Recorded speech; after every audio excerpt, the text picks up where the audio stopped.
Jay says 87.6 Jamaica vibe song. Oh, no, you know. Come take a journey across the sea to the land of sunshine, culture, and history. Jay says 87.6, it's the place to be when we uncover Jamaica's legacy. Alright, welcome back to JC's 876, the channel that gives you everything about Jamaica.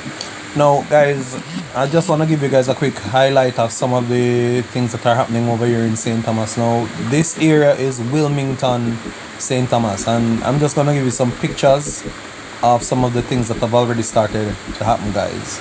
Remember, I'm going to be keeping you abreast as much as possible throughout this storm, so stick and stay. Remember, like, subscribe, comment, and share, guys. And just stay connected and stay safe, stay dry, and make sure you're putting all the necessary preparations for the storm.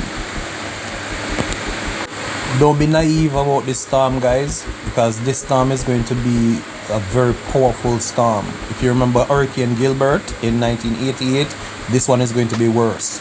So be prepared, guys. Take it as serious as possible.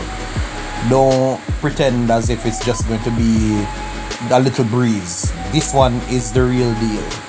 Alright, guys, stay safe, and until next time, Jay says, and we're out of here.